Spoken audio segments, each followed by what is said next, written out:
Halo pemirsa GPR TV, dari Sabang sampai Merauke, dari Miangas hingga Pulau Rote.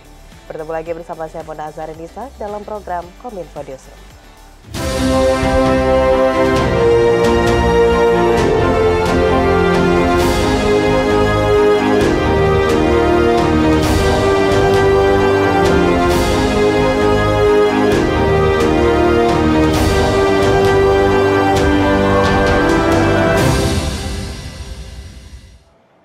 Pemirsa, kita ke informasi pertama. Kementerian Komunikasi dan Informatika tengah merancang aturan berupa pengembangan website info.co.id.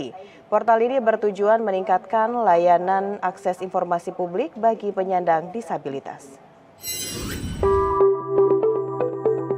Kementerian Komunikasi dan Informatika telah menyiapkan rancangan regulasi berupa peraturan menteri terkait dan mengembangkan website info.co.id untuk meningkatkan layanan komunikasi informasi publik terhadap penyandang disabilitas. Direktur Tata Kelola dan Kemitraan Komunikasi Publik Ditjen IKP Kominfo Hashim Gautama dalam keterangannya mengatakan, penyusunan kebijakan tersebut merupakan amanat peraturan pemerintah nomor 70 tahun 2019 tentang perencanaan, penyelenggaraan, dan evaluasi terhadap penghormatan, perlindungan, dan pemenuhan hak penyandang disabilitas. Sehingga Kementerian Kominfo memiliki tanggung jawab untuk menyusun kebijakan dan standar operasional layanan komunikasi dan informasi publik yang mudah diakses, andal, dan responsif terhadap kebutuhan penyandang disabilitas. Saat ini Kementerian Kominfo tengah mengembangkan aplikasi umum layanan informasi publik nasional untuk memudahkan penyandang disabilitas dalam mencari informasi publik. Aplikasi itu nantinya terintegrasi melalui website info.go.id yang dilengkapi dengan beragam fitur seperti memperbesar teks, memperkecil teks, suara, dan mengatur rata kiri, rata kanan. Dengan website tersebut, penyandang disabilitas diharapkan dapat mudah mengakses layanan komunikasi dan informasi publik yang inklusif. Keberadaan layanan informasi publik dalam info.go.id juga dapat menjadi acuan bagi masyarakat untuk memperoleh informasi yang valid. Sehubungan dengan itu, Direktur Jenderal IKP juga tengah mengembangkan aplikasi umum layanan informasi publik nasional yang terintegrasi melalui info.go.id yang dilengkapi dengan fitur-fitur untuk membantu penyandang disabilitas.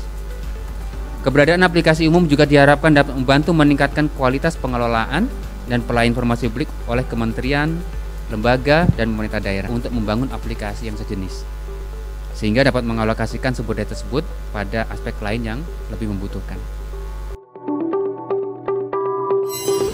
Kita ke informasi selanjutnya pemirsa, KLHK dan PPATK berkolaborasi membentuk tim gabungan untuk memberantas modus pencucian uang dari pertambangan dan pembalakan liar. Dalam praktiknya, KLHK dan PPATK akan bersinergi dengan Polri dan Kejaksaan Agung dalam pemberantasan aset dan penegakan hukum.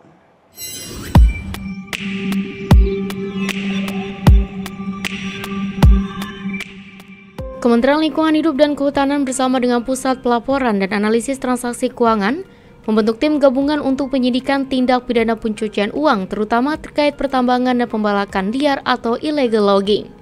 Menko Polhukam sekaligus Ketua Komite Koordinasi Nasional Pencegahan dan Pemberantasan TPPU Mahfud MD menyebut, tim gabungan ini ditetapkan berdasarkan SK Dirjen Penegakan Hukum LHK nomor SK.3/PLHK/PHPLHK /GKM.3/05/2023, yakni pada tanggal 11 Mei 2023. Dalam konferensi persnya, Mahfud juga mendorong kepada tim gabungan tersebut untuk melaksanakan tugasnya secara nyata dan produktif, dengan melakukan berbagai koordinasi dengan instansi terkait seperti Kepolisian RI dan Kejaksaan Agung secara terpadu, yakni dalam pelaksanaan penegakan hukum dan perampasan aset transnasional.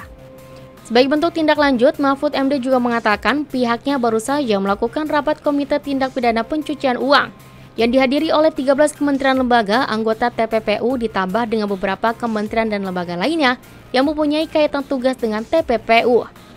C. Bahwa Komite TPPU mengharapkan adanya instrumen penegakan hukum baik berupa sanksi pidana, sanksi administrasi maupun gugatan perdata bagi para pelaku kejahatan TPPU yang terkait dengan kejahatan lingkungan hidup dan kehutanan agar lebih bersifat disuasif atau memberikan efek jera, dan bersifat proporsional terhadap dampak kerugian perekonomian negara Ingat, sekarang kita sudah mulai masuk secara lebih berani kerugian perekonomian negara, bukan hanya kerugian keuangan negara. Pada kesempatan yang sama, Direktur Jenderal Penegakan Hukum Lingkungan Hidup dan Kehutanan KLHK Rasio Ridosani menyampaikan bahwa langkah ini perlu dilakukan mengingat kejahatan di lingkungan hidup dan kehutanan memiliki dampak yang sangat besar, terutama dalam kerentanan terhadap kejahatan pencucian uang. Langkah ini juga penting kita lakukan, ya, mengingat dampak dari kejahatan kehutanan kan sangat besar.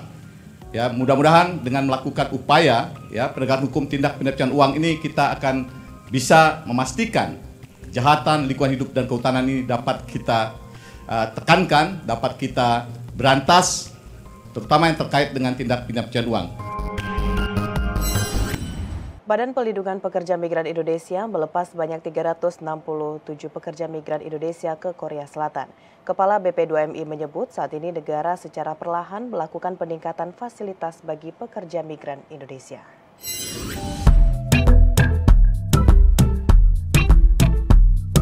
Badan Pelindungan Pekerja Migran Indonesia Senin 15 Mei 2023 melepas sebanyak 367 pekerja migran Indonesia ke Korea Selatan.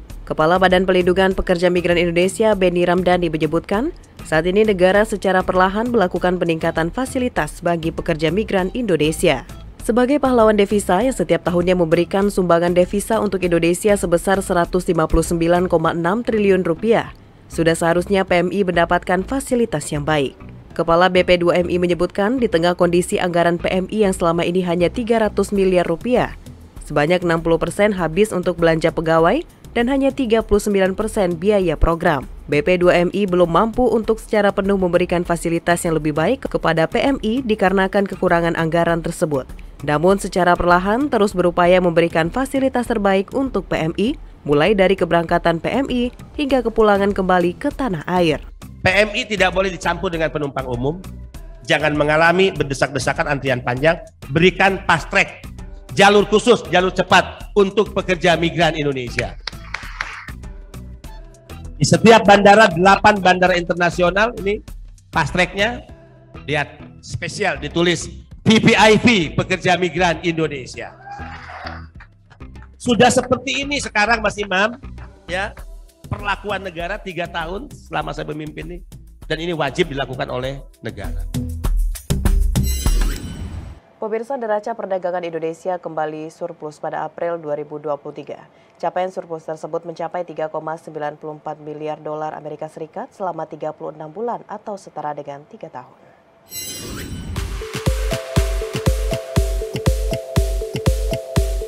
Badan Pusat Statistik mencatat neraca perdagangan Indonesia mengalami surplus selama 36 bulan berturut-turut atau setara dengan 3 tahun. Deputi Bidang Metodologi dan Informasi Statistik BPS Imam Mahdi mengatakan nilai surplus per April 2023 mencapai 3,94 miliar US dollar. Adapun surplus tersebut berasal dari sektor non-migas mencapai 5,64 miliar US dollar dengan komoditas penyumbang surplus yaitu bahan bakar mineral, lemak dan minyak hewan atau nabati, serta besi dan baja. Sementara neraca perdagangan komoditas migas terjadi defisit 1,70 miliar US dollar dengan komoditas penyumbang defisit yaitu minyak mentah dan hasil minyak. Dan dilihat dari asal negara, terdapat 3 negara yang menjadi penyumbang surplus non-migas terbesar pada Februari 2023, yaitu India, Amerika Serikat, dan Filipina. Surplus neraca perdagangan April 2023 ini adalah lebih besar, ya, apabila kita bandingkan pada bulan sebelumnya yang terjadi di tengah penurunan nilai impor yang lebih dalam dibandingkan dengan nilai ekspor. Pemirsa, setelah jeda kami akan kembali dengan informasi lainnya. Tetaplah bersama Kominfo Newsroom.